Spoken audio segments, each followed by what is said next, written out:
አርዕስተ ዜና። የኢትዮጵያ ብሔራዊ ባንክ ሁሉም ባንኮች ለተመረጡ የገቢ ዕቃዎች የብድር ሰነድ ወይም ሌሎች የክፍያ መንገዶችን ሲፈቅዱ የኢትዮጵያ ጉምሩክ ኮሚሽን የሚያወጣውን ተመን እንዳመላካች ዋጋ እንዲጠቀሙ ግዴታ ጣለ። ይህ ውሳኔ ከነገ ማክሰኞ ጥር 19 ቀን 2018 ዓ.ም ጀምሮ ተግባራዊ እንደሚደረግ ተነግሯል። ቀዳሚ ጉዳያችን ነው። በህገወጥ የወርቅ ዝውውር ላይ የተሰማሩ ግለሰቦች በቁጥጥር ስር እየዋሉ መሆናቸውን የቤንሻንጉል ጉሙዝ ክልል ማዕድን ሀብት ቢሮ አስታወቀ። ህገወጥ የወርቅ ዝውውር ለመከላከል በክልሉ ርዕሰ መስተዳድር የሚመራና የክልሉን ፖሊስ፣ የፌዴራል ፖሊስን እንዲሁም የመከላከያ ሰራዊትን ያካተተ ግብረ ኃይል መቋቋሙም ተሰምቷል። ዝርዝሩን ይዘናል። በሞዛምቢክ የተከሰተው አውዳሚ የጎርፍ አደጋ ከ640 ሺህ በላይ ሰዎች መጉዳቱን ባለስልጣናት ገልጸዋል። ከእነዚህ ውስጥ ከግማሽ በላይ የሚሆኑት በጋዛ ግዛት ውስጥ የሚገኙ ናቸው። የክልሉ ዋና ከተማ ሻይ በውሃ የተዋጠች ሲሆን የምግብ እጥረትና የበሽታ ስጋትም እየጨመረ መጥቷል ተብሏል። እንነግራችኋለን። ከአሜሪካ ጋር የተመከረበት የደህንነት ዋስትና ሰነድ 100% ዝግጁ መሆኑን ፕሬዚዳንት ቮሎዲሚር ዜሌንስኪ ገለጹ። በአቡዳቢ የተደረገው የሳምንቱ የመጨረሻ ውይይት የተወሰነ መሻሻል ማሳየቱን ተከትሎ ፕሬዚዳንት ቮሎዲሚር ዜሌንስኪ ከአሜሪካ ጋር የተደረሰውን የደህንነት ዋስትና ሰነድ ሙሉ በሙሉ ዝግጁ መሆኑንና ኪየቭ የሚፈረምበትን ጊዜና ቦታ እየጠበቀች መሆኑን አስታውቀዋል። እነዚህንና ሌሎች መረጃዎችን አብራችሁን ስትሆኑ የምታገኙ ይሆናል። ከዜናዎቹ ጋር ኃይለ ገብርኤል ታደሰ ነኝ።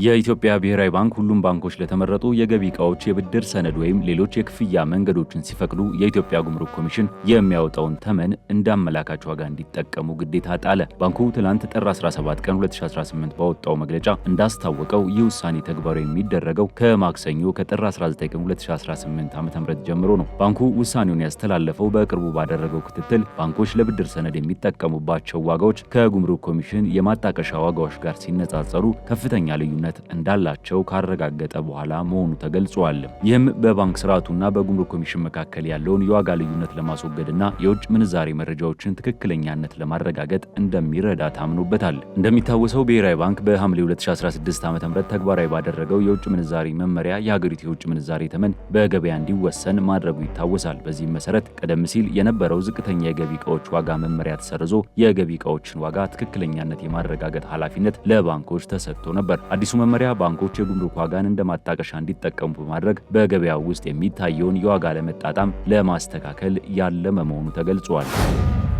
የቤንሻንጉል ጉሙዝ ክልል ማዕድን ሀብት ቢሮ ባለፉት 6 ወራት 4158 ኪሎ ግራም ወርቅ ለኢትዮጵያ ብሔራዊ ባንክ ገቢ ማድረጉን አስታወቀ። ክልሉ በሕገ ወጥ የወርቅ ዝውውር ላይ የተሰማሩ ግለሰቦችን በቁጥጥር ስር እየዋለ መሆኑንም ገልጿል። የቢሮው የሕዝብ ግንኙነት ባለሙያ ወይዘሮ ተስፋነሽ መለሰ ለሪፖርተር እንደገለጹት ክልሉ ባለፉት 6 ወራት 3525 ኪሎ ግራም ወርቅ ለማቅረብ አቅዶ የነበረ ቢሆንም በተግባር ግን 4158 ኪሎ ግራም ወርቅ ለብሔራዊ ባንክ ገቢ በማድረግ ከእቅድ በላይ ማከናወኑ ተችሏል። ለዚህ ውጤት መገኘት የተቀናጀ ክትትልና የቁጥጥር ስርዓት መጠናከሩን በምክንያትነት ተጠቅሷል። ህገወጥ የወርቅ ዝውውርን ለመከላከል በክልሉ ርዕሰ መስተዳድር የሚመራና የክልሉን ፖሊስን፣ ፌዴራል ፖሊስን እንዲሁም የመከላከያ ሰራዊትን ያካተተ ግብረ ኃይል ተዋቅሮ ወደ ስራ መግባቱ ተገልጿል። በዚህም መሰረት ባለፉት 3 ወራት ብቻ በህገወጥ መንገድ ሲዘዋወር የነበረ ከ1000 ኪሎ ግራም በላይ ወርቅ በተደረገ ፍተሻ በቁጥጥር ስር መዋሉ ተመላክቷል። ባለሙያ አክለውም በህገወጥ የወርቅ ዝውውር ላይ ተሰማርተው የተገኙ ግለሰቦች በቁጥጥር ስር ውለው ጉዳያቸው በህግ እየታየ መሆኑን ገልጸዋል። ክልሉ የወርቅ ምርት በህገ ወጥ መንገድ ወደ ጎረቤት ሀገራት እንዳይወጣና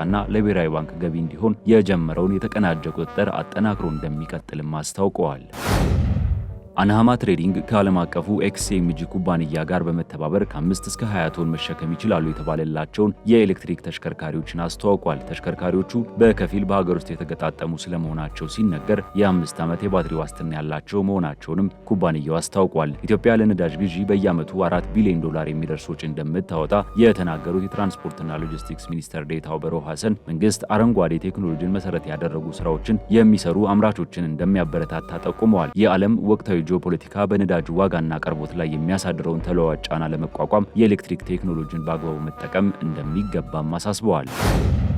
በሞዛምቢክ የተከሰተው አውዳሚ የጎርፍ አደጋ ከ640 ሺህ በላይ ሰዎች መጉዳቱን ባለስልጣናት ገልጸዋል። ከእነዚህም ውስጥ ከግማሽ በላይ የሚሆኑት በጋዛ ግዛት ውስጥ የሚገኙ ናቸው። የክልሉ ዋና ከተማ ሻይሻይ በውሃ የተዋጠች ሲሆን የምግብ እጥረትና የበሽታ ስጋትም እየጨመረ መጥቷል። የአካባቢው ባለስልጣናት የእርዳታ አቅርቦቱ ለሚያስፈልጋቸው ወገኖች መድረሱን ለማረጋገጥ ከሀገሪቱ የእርዳታ ድርጅት ብሔራዊ አደጋ ስጋት ስራ አመራር ኢንስቲትዩት ጋር በመቀናጀት እየሰሩ ይገኛሉ ተብሏል። የኢንስቲትዩቱ የክልሉ ዳይሬክተር ካንዲዶ ማፑቴ ሲናገሩ ከ24 ሰዓት ባነሰ ጊዜ ውስጥ ከ10 ሺህ በላይ ሰዎች ወደ ማዕከሉ ገብተዋል። ስለዚህ መጠለያዎችን ማጠናከር፣ የምግብ አቅርቦትን መጨመርና ተጨማሪ መድኃኒቶችን ማቅረብ ይኖርብናል ብለዋል። እንደ ዲስትሪክት አስተዳዳሪው ገለጻ በሊምፖፖ ግዛት የጎርፉ ዋነኛ ተጽዕኖ በግብርና ቦታዎች ላይ ያረፈ ሲሆን ባለስልጣናት 40 ያህል ሰዎችን ማዳን መቻላቸውንም ገልጸዋል። የፖርቹጋል አየር ኃይል አባላትም በቦታው ተገኝተዋል።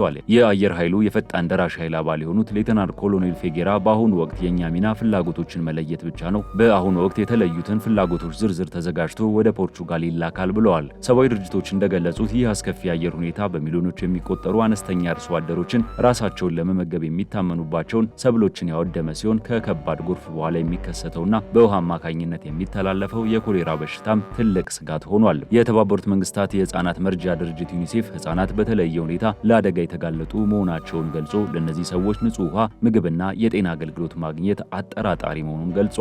በደቡባዊ አፍሪካ ለሳምንታት የዘነበው ከባድ ዝናብ ቀጠናውን ከቅርብ ዓመታት ወዲህ ካያቸው እጅግ አስከፊ የጎርፍ አደጋዎች አንዱን አስከትሏል። በዚህም የሞዛምቢክ፣ ዚምባብዌና ደቡብ አፍሪካ ክፍሎችን ጎድተዋል። በሶስቱ ሀገራት በአጠቃላይ ከ100 በላይ ሰዎች የሞቱ ሲሆን ባለስልጣናት ግን የሟቾች ቁጥር አሁንም ሊጨምር እንደሚችል ተናግረዋል ሲል አፍሪካን ኒውስ ዘግቧል።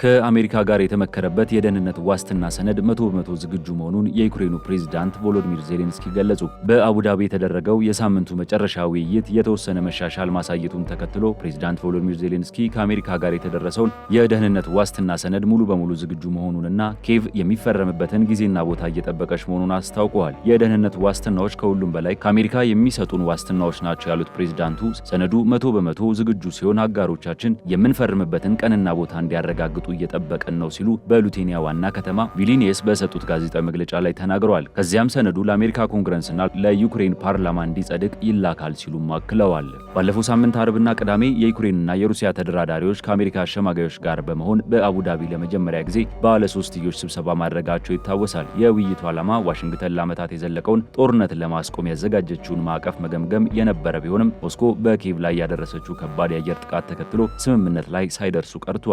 ይሁን እንጂ ሳምንቱ መጨረሻ ውይይት እንዳበቃ አንድ የአሜሪካ ባለስልጣን ሞስኮና ኪየቭ ለቀጣይ ውይይት በራቸው ክፍት መሆኑን ገልጸዋል። በቀጣይ እሁድ በአቡዳቢ ተጨማሪ ውይይቶች እንደሚኖሩም ይጠበቃል ሲል የዘገበው ሮይተርስ ነው። እስራኤል በጋዛና በግብጽ መካከል የሚገኘውን የራፋ ድንበር መሻገሪያ ለሰዎች ዝውውር ክፍት ለማድረግ መስማማቷን የጠቅላይ ሚኒስትር ቤንያሚን ኔታንያሁ ጽሕፈት ቤት አስታወቀ። ድንበሩ በድጋሚ የሚከፈተው በጋዛ የቀረውን የመጨረሻውን እስራኤላዊ ታጋች አስክሬን ፍለጋ ሲጠናቀቅ መሆኑ ተገልጿል። ውሳኔው ጦርነቱን ለማስቆም የቀረበውን የፕሬዝዳንት ዶናልድ ትራምፕ የ20 ነጥብ ዕቅድ አካል መሆኑም ተነግሯል። እስራኤል ድንበሩን ለመክፈት በጋዛ የሚገኙ ሁሉም በሕይወት ያሉና የሞቱ ታጋቾች እንዲመለሱ ቅድመ ሁኔታ ያስቀመጠች ሲሆን በአሁኑ ወቅት የአንድ ሰው አስክሬን ብቻ መቅረቱ ተጠቁሟል። የእስራኤል መከላከያ ኃይል የአስክሬኑን መገኛ ለማወቅ በሰሜን ጋዛ ልዩ ኦፕሬሽን እያካሄደ ሲሆን ይህ ተግባር ሲጠናቀቅ ድንበሩ ለእግረኞች ብቻ ክፍት እንደሚሆን ታውቋል። እስራኤል በመሻገሪያው ላይ ጥብቅ የፍተሻ ቁጥጥር እንደምታደርግ ገልጻለች። ከ2 ሚሊዮን በላይ የጋዛ ነዋሪዎች ዋነኛ መውጫና መግቢያ የሆነው ይህ ድንበር ከአውሮፓውያኑ 2024 ጀምሮ በእስራኤል ወታደራዊ ቁጥጥር ስር መቆየቱን ሮይተርስ ዘግቧል። ውድ የሀገሬ ቴሌቪዥን ተመልካቾቻችን የሰዓቱ መረጃዎች እነዚህን ይመስሉ ነበር። ከቀሪ የሀገሬ ቴሌቪዥን መሰናዶዎች ጋር መልካም ጊዜ